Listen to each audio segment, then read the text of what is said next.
Astro TV நேயர்களே, உங்களை வணங்குகிறேன், வரவேற்கிறேன், வாழ்த்துகிறேன். தொடர்ந்து பார்த்தீங்கன்னா நம்ம சேனல்ல இந்த உலகளாவிய அளவில் பார்த்துட்டு இருக்கீங்க, பார்த்துட்டு நிறைய கருத்துக்களை சொல்லிட்டு இருக்கீங்க. நாம் எல்லா தகவலையும் இங்கே பேசிட்டு இருக்கோம். ஜோதிடம் குறித்த எல்லா தகவல்களையும். ஒரு மனித வாழ்க்கை என்பது ஜோதிடத்தை மையமாக வைத்துதான், ஜாதகத்தை மையமாக வைத்துதான். ஒருவருக்கு கிடைக்கின்ற வெற்றி தோல்வி என்பதெல்லாம் கிரகங்களே தீர்மானம் செய்கின்றன என்பதை நான் 100% கண்டுபிடிச்சு வச்சிருக்கேன். அப்போ காலங்கள் தான் நம்முடைய வாழ்க்கையை தீர்மானிக்குது. நேற்று நன்றாக இருந்தவர் இன்று நன்றாக இல்லாமல் போகலாம், இன்று நன்றாக இல்லாதவர் நாளை உச்சத்தை தொடலாம். எல்லாவற்றுக்கும் காரணம் கிரகங்கள் மட்டும்தான். இதை பல முறை நான் சொல்லிட்டு வரேன். இன்னொரு தகவலை சொல்ல வேண்டும் என்றால், சரியாக சொல்ல வேண்டும் என்றால், ஒரே நேரத்தில் பிறக்கின்ற, ஒரே நொடியில் பிறக்கின்ற குழந்தைகளுக்கு கூட அவருடைய எதிர்கால வாழ்க்கை என்பது ஒரே மாதிரியாக அமைவதில்லை என்ற தகவல் உங்களுக்கு தெரியும். அதற்கும் நான் சரியான விளக்கத்தை சொல்லி இருக்கிறேன். கடந்த பிறவியில் அந்த குழந்தை செய்த, அந்த ஜாதகர் செய்த பாவ புண்ணியங்கள், இந்த ஜாதகர் செய்த பாவ புண்ணியங்கள் என்பது 2 அம்சங்கள்.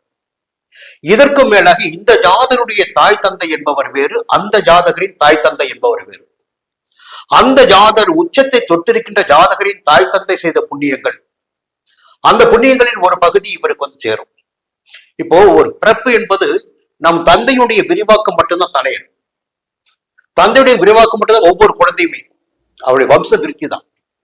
இன்னொருவர் சரியான பலன்களை கிடைக்கவில்லை, அனுபவிக்க முடியவில்லை என்றால் அவருடைய தாய் தந்தை செய்த போலுடைய பலன்கள், எதிர்மறையான பலன்கள். இப்படித்தான் ஒரு வாழ்க்கை ஓடிக்கிட்டு இருக்கு. இங்கே நம்ம என்ன தீர்மானிக்க முடியும்னா, இந்த நேரத்தில் இந்த தசாபுத்தி நடக்கின்ற போது இந்த ஜாதகருக்கு யோகமான பலன்கள் கிடைக்கும். அவருடைய கர்ணநாதனுடைய நிலைப்பாட்டினை அறிந்து, திதியினை நிலைப்பாட்டினை அறிந்து, எந்த இடங்கள் அடைப்பட்டு இருக்கிறது, எந்த கிரகங்கள் பலன் கொடுக்காத நிலையில் இருக்கிறது என்பது நிறைய பார்க்க வேண்டியது இருக்கு. தோஷங்கள் இருக்கிறது, யோகங்கள் இருக்கிறது, எல்லாவற்றையும் பார்த்தாகும். பார்த்துதான் தீர்மானத்துக்கு வர முடியும். பிறந்த குழந்தை ஒன்றாக இருந்தால் ஒவ்வொருவருக்கும் தசாபுத்தி என்பது ஒன்றாகத்தான் இருக்கும். கோச்சார கிரகங்கள் என்பது சஞ்சரிக்கின்ற காலகட்டம் என்பது ஒன்றாகத்தான் இருக்கும். பலன்கள் மட்டும்தான் ஏற்றத்தாழ்வாக இருக்கும். அப்படி பார்க்கின்ற போது ஒவ்வொருவரும் பாத்தீங்கன்னா கப்சா விட்டுட்டு வராம பாருங்க. கப்சா உண்மையிலே கோபமா இருக்குங்க, தப்பா இருக்காது, கோபமா இருக்கு. என்னன்னா, ஒரே நபரை பற்றி நூற்றுக்கணக்கான வீடியோக்கள் எப்படி வருதுன்னா, இன்னைக்கு பேசும்போது பாத்தீங்கன்னா அவர் அவ்வளவுதான், நாளைக்கு பேசும்போது பாத்தீங்கன்னா அவர் அப்படி போயிடுவார். அதுக்குள்ள என்ன கவனிப்பு நடந்ததா இல்ல வியூஸ் கலப்புறதுக்காக உருவாக்குறதுக்காக பேசப்படுறது தெரியல. ஒருவர் ஒரு கொள்கையில் நின்று விட்டால் அது மிக சரியாக இருக்க வேண்டும். ஏன்னா ஒரு ஜாதகம் என்பது மாற்ற முடியாதது. எவருடைய ஜாதகத்தையுமே தெளிவா நான் சொல்ல முடியும். இப்ப மாற்ற முடியாத ஜாதகத்தில் என்ன பார்க்கணும், இன்றைக்கு என்ன தசாபுத்தி நடைபெற்று வந்திருக்கிறது, இன்றைக்கு கோச்சார பலன்கள் எப்படி இருக்கு, அப்படி ஜாதகத்தின் முழுமையான உள்ளடக்கம் என்பது என்ன, இதைதான் நாம பார்க்கணும். அப்படி பார்க்கின்ற போது மிக சரியாக கவனிக்க வேண்டியது கோச்சார பலன்களையும் கவனிக்கணும், தசாபுத்தியும் கவனிக்கணும். இவ்வளவு ஏன் நாம் சொல்றோம்னா, இப்ப எடப்பாடியாரை வச்சுக்குமே. எடப்பாடியார் ஜாதகம் எல்லாருக்குமே தெரியும். ஒரு மிக ஆளுமை மிக்க ஜாதகர் எடப்பாடியார் என்பது எனக்கு 100% நம்பிக்கை உண்டு. அவருடைய காலகட்டத்தில் அந்த முதலமைச்சராக அவர் பொறுப்பேற்கவில்லை என்றால் அந்த காலகட்டத்தில் அதிமுக அதோடு முடிந்து போயிருக்கும். எந்த ஒரு இயக்கத்திற்கும் முடிவு என்பது கிடையாது. அளவு கட்டுக்கோப்பாக ஒரு இயக்கத்தை கட்டி காத்த ஒரு மாவீரராக எடப்பாடியை சொல்லலாம். அதற்கு காரணம் கூட அவருடைய ஜாதகத்தில் உள்ள மறைந்திருக்கின்ற அம்சங்கள் மட்டும்தான். அப்போ எனக்கு கிடைத்த ஜாதகம் சரியான ஜாதகம் நினைக்கிறேன். மேஷ லக்னம். அவர் அந்த மேஷ லக்னமாக ஒருவர் இருந்தால் மட்டும்தான் அவருக்கு யோக பலன்கள் அதிகமாக இருக்கும் என்பதை விட வேகமும் வீரமும் விவேகமும் சாதுரியமும் அனைத்துமே அதிகமா இருக்கும். அப்போ துணிச்சலாக செயல்படக்கூடிய நபராக அந்த ஜாதகர் இருப்பார் என்பதற்கு அவர் மேஷ லக்னம் என்பது நான் தீர்மானித்திருக்கிற கணக்கு. அடுத்து பாத்தீங்கன்னா அவருடைய ராசி எல்லாருக்குமே தெரிஞ்ச விஷயம் தான். என்ன ராசிய மாறாதுன்னா ஒரு நாளைக்கு பாத்தீங்கன்னா 12 லக்னங்கள் வரும். அந்த நட்சத்திரம் ஒன்றாகத்தான் இருக்கும். அந்த நட்சத்திரத்தில் 1ஆம் பாதம், 2ஆம் பாதம், 3ஆம் பாதம், 4ஆம் பாதம் என்று 6 மணி நேரத்திற்கு ஒரு பாதத்தை பிரித்து வைத்திருப்பார்கள். இந்த கண்டுபிடிப்பு எதற்காக என்றால், இந்த பாதத்தின் அடிப்படையில் வைத்து பார்க்கின்ற போது தசாபுத்தியை கணக்கிட்டு சரியாக இருக்கும். அப்போ இந்த நேரத்தில் அவருக்கு புதன் திசை போய்கொண்டிருக்கு. பொதுவாக பாத்தீங்கன்னா அஸ்த நட்சத்திரம், கன்னி ராசி, மேஷ லக்னம். ஒரு பக்கம் பாத்தீங்கன்னா ஒரு நிதானமான செயல்பாடு இருக்கும், ஒரு திட்டமிட்ட செயல்பாடுகள் இருக்கும். எல்லாரும் விரும்புவார். பாத்தீங்களா? அடுத்து என்ன நடக்குது? இந்த மேஷ லக்னம் ஒரு துணிச்சலை கொடுத்திருக்கு இந்த ஜாதகருக்கு. இதற்கும் மேலாக என்னன்னா, சமீபத்தில் கோச்சாரத்தை பார்க்கணும். தேர்தல் நடைபெற்ற காலத்தில் நேரத்தில் பாத்தீங்கன்னா 10ஆம் இடத்துல குரு. அப்போ தேர்தல் முடிவுகள் அவருக்கு சாதகமாக இல்லாமல் போய்விட்டது. இந்த நேரத்தில் தேர்தல் முடிவுகள் சாதகமாக இல்லாமல் போய்விட்டாலும் வெற்றியை எட்டுவார் என்று சொன்ன வெற்றியை எட்டி விட்டார். அதிகபட்சமான வாக்குகள் வித்தியாசத்தில் வெற்றி பெற்றிருக்கார் எடப்பாடியார். அது மறுப்பதற்கு இல்லை. அது ஜாதகம் அவருக்கு சுய ஜாதகம் யோகமாக. முதல்வராக ஆட்சி அமரவில்லை, அவ்வளவுதான். இன்னொரு பக்கம் பார்த்தீங்கன்னா, தொடர்ந்து நான் சொல்லிக் கொண்டு வருகின்ற ஒரே ஒரு தகவல் மட்டும்தான், கும்பராசிக்குள் ராகு பகவான் சஞ்சரிக்கின்ற காலகட்டம் வரை எடப்பாடியாரை எவரால் வீழ்த்த முடியாது. சொந்த அரசியல் கட்சிக்குள் அவரை எதிர்த்து எவர் கொடி பிடித்தாலும் சரி, அந்த கொடிகள் இறக்கப்படுமே தவிர ஏற்ற முடியாது. இதற்கு முன்னதாக 6ஆம் இடத்தில் சனி பகவான் இருந்தாரு. ஒரு 2.5 ஆண்டு காலம் அவருக்கு செல்வாக்கினை கொடுத்து கொண்டிருந்தார். இப்பொழுது 6ஆம் இடத்தில் ராகு பகவான் இருக்கிறார். இந்த ராகு என்ன செய்வார்னா, எத்தகைய எதிர்ப்பையும் சமாளித்து வெற்றி பெறக்கூடிய சக்தியினை அந்த ஜாதகருக்கு கொடுப்பார். எல்லாம் மட்டும் துணிச்சல் இருக்கும், தைரியம் இருக்கும். எவர் வேண்டும் என்றாலும் எதிர்த்து நிற்கட்டும். எதிர்த்து நிற்பவர்களால் அவரை ஒன்றும் செய்துவிட முடியாது. இப்ப சட்டமன்றத்தில் கூட பாத்தீங்கன்னா அவருடைய பேச்சு தான் ரொம்ப அதிகமா வேகமா இருக்கு, வீரமா இருக்கு. அப்ப இந்த காலகட்டம் அவருக்கு சாதகமா இருக்கு.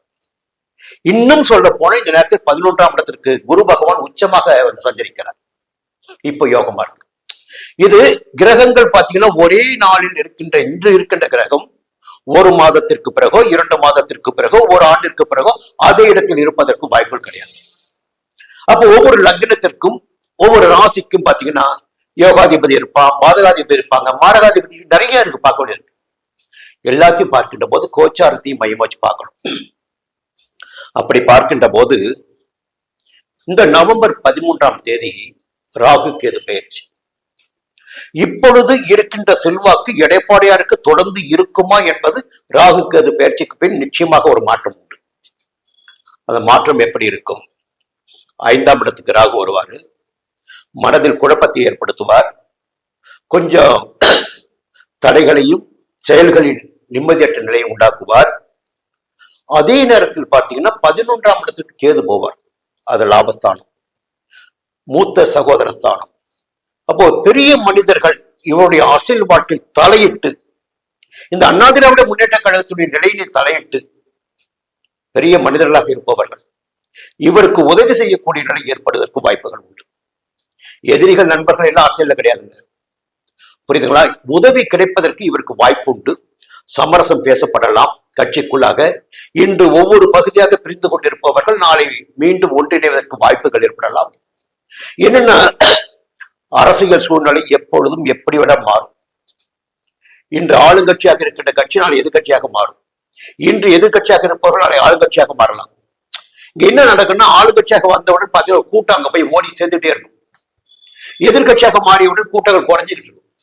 அப்ப செல்வாக்கு எந்த பக்கம் இருக்கோ அந்த பக்கம் ஒரு கூட்டம் எப்பொழுதுமே இருப்பது நியாயம். அவங்களுக்கு பொழப்பு நடக்கணும். நாளைக்கு வந்து மக்கள் வந்து ஒரு அதிருப்தியின் காரணமாக எடப்பாடியாருக்கு ஒரு வாய்ப்பினை உருவாக்கி கொடுப்பார்கள் என்ற கேள்வி ஒன்று வரும்.